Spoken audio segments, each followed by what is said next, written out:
Well, hey there, how you doing? Welcome back to my YouTube channel. Thanks for being here today. So today we're going to talk about a very interesting RV session that I was involved with a number of years ago.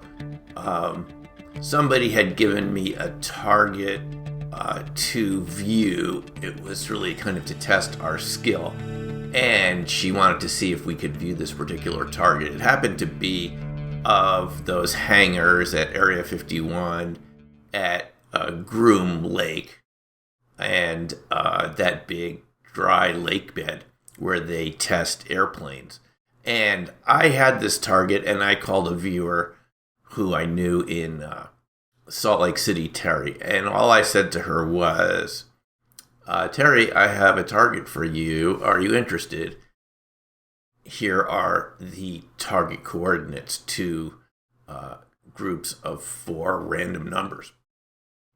And that's all I said to her, and we hung up. And here is what the target looked like. I'll put it on the screen here.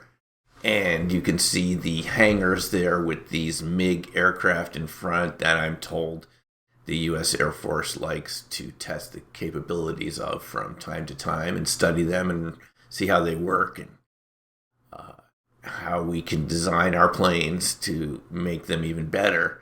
And then here's Teri's session, which you can see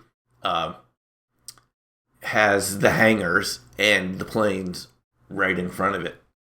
And she even had this sense of current flowing and machine-like, kind of like propeller-type motions or spiral-type motions from an engine or something like that. But look how accurate it is. I think this is one of the most accurate sessions I've seen during my days being involved with RV.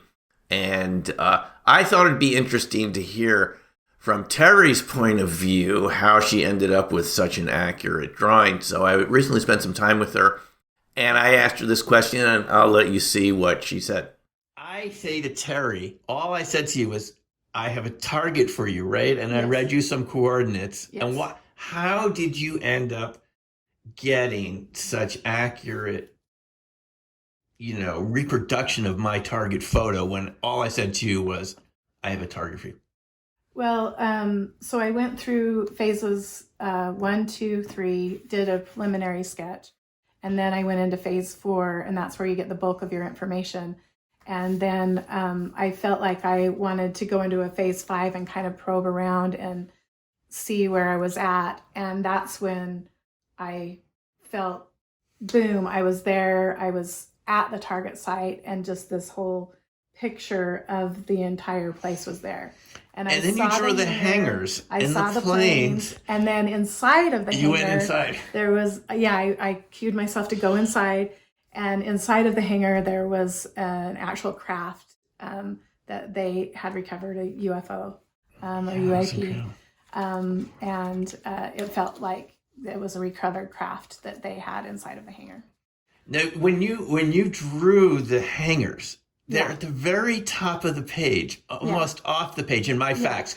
How did it end up being at the edge of the page versus the center? Well, is that the way the fax machine reproduced it, or is that the way you drew it? Well, I think I had 2 or 3 different drawings, so I was trying to make enough room for them. Okay, so one of them ended up on the edge. And one of the things that really helped me was back then I was going through that book, drawing on the right side of the brain. Betty Edwards. And so when I felt like I was there and got complete target contact, almost like by location, then I went into those instructions that she gave for, drawing what you see, the lines, the shadows, everything. And so that really helped me with my sketching skills. Wow. Yeah. Because that sketch was just like, I've described it to people like X-ray vision. It was like literally you were looking over my shoulder. Remember Kit Green did those experiments when he was at CIA, and they had Uri Geller.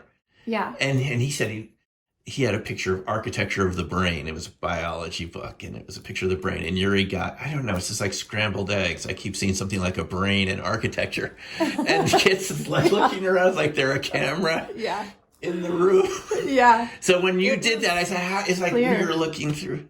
It was just clear as day. And there's a feeling that you get when you know you're on target and you've been in a view that long where it's just like, okay, this is it, I'm here. And once I drew that sketch, I mean, I couldn't know for sure until I got the feedback that I really felt like this is it. Yeah. I'm here.